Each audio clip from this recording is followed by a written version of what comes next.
दोस्तों नमस्कार। आपका हार्दिक स्वागत है आपके अपने चैनल लीगल आई में। यह अंधकार से प्रकाश की ओर चलने की व्यवस्था का चित्रण करता है। आज हम विचार करेंगे कि जितना हमारा वैदिक साहित्य है उसका अर्थ साधारण आदमी के लिए निकालना बड़ा मुश्किल है। उसके दो कारण हैं।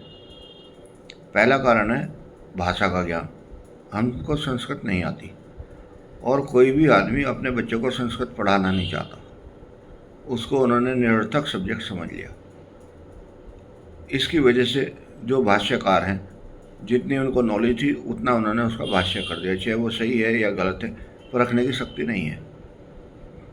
लेकिन उन भाष्यों में भी जब स्वामी दयानंद और विवेकानंद जी ने परिभाषित किया तो पता लगा कि उसमें बहुत सी कुरीतियाँ थी, उनके अर्थ अनर्थ बने हुए थे और उस वजह से हम साधना के क्षेत्र में पीछे थे।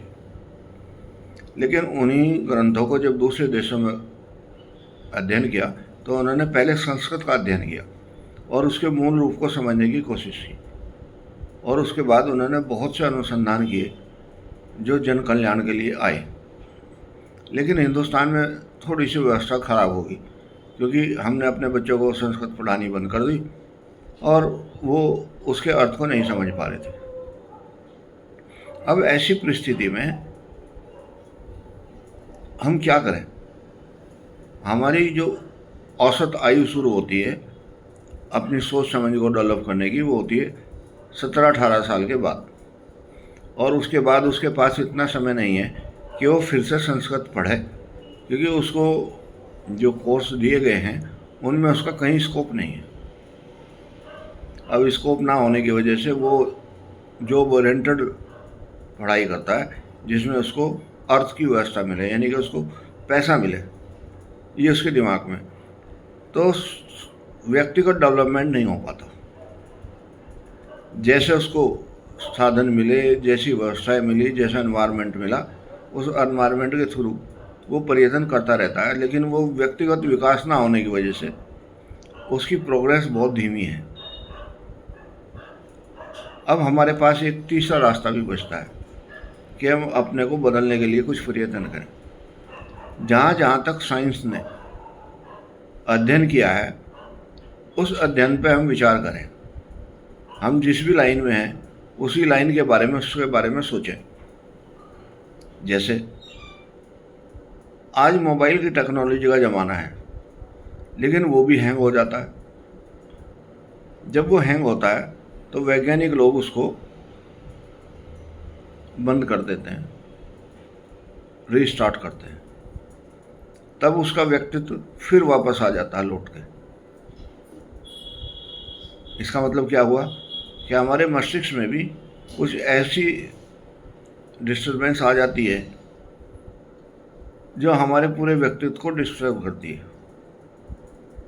अब उसके लिए हमारे पास क्या साधन है? हमारे पास साधन है, ईश्वर ने पहले ही दे रखा कि गहरी नींद में सो आप, लेकिन उससे भी पूरा नहीं हो रहा। तो फिर उसके लिए टेक्निकल प्रोसेस है कि आप अपने को बंद करने की कोशिश करें। तो बंद कैसे करें? ध्यान और जाप से।